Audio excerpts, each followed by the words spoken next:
There are several surprises in the most recent episode of Chief of War, and it's worthwhile to explore them more.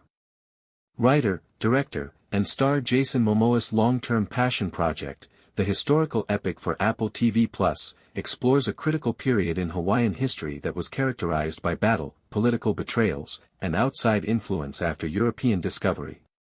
The historical background of the Chief of War is essential to the narrative. The main character in Chief of War is Jason Momoa, who plays Kaiana, a warrior and chief who was forcibly removed from his land at a time of intense unrest. Although this has had a significant influence on his family's lives and the political climate of the archipelago, his absence has ultimately been beneficial, giving him the opportunity to return home and bring about peace.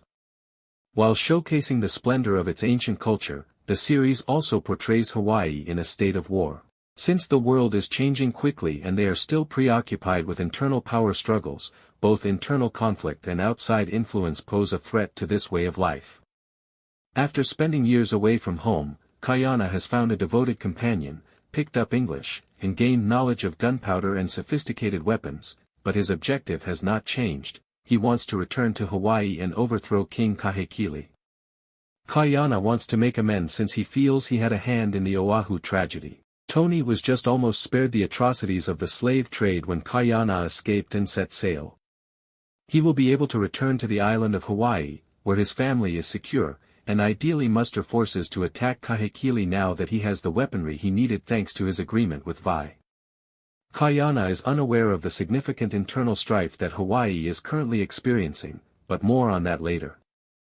Because of his agreement with Vi, he would be going back to open trade lines with the English and trade sandalwood from Hawaii. According to Vi, it is advantageous to get ahead of the English impact because it will happen whether people like it or not. Kaiana intends to return to the archipelago and get his people ready for integration rather than attempting to fight a force that Hawaii cannot handle. His people have started learning English at home after he studied it abroad. As European cultural impact starts, trade will follow. Back in Hawaii, love is in the air, but regrettably, it's the kind of love that can have disastrous consequences. One of Kaiana's two brothers, Namek, has a long-standing romantic relationship with Kaiana's wife, Kupuohi. Namek and their other brother, Nahi, are at odds because of this. In episode 2, their tension resulted in a fight. Namek's interest in her has been known to Kupuohi, who tells her that she still has life to live despite the chance that Kaiana has passed away. He is saying that she needs to get over his brother and be with him instead. The episode concludes with them sharing a bed despite Kupuohi telling him she can't do that. In the meantime, Nahi appears to be experiencing the opposite issue as Namek and still has faith that Kaiana would return home.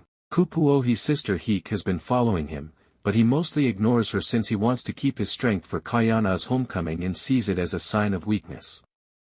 After the monarch of Hawaii passes away, Kiua, the king's son, succeeds to the throne. The former king did not, however, give Kiua total authority. Instead, Kamehameha, a younger man Kiua says is a low-born bastard, has been given the god of war, a symbol of military control.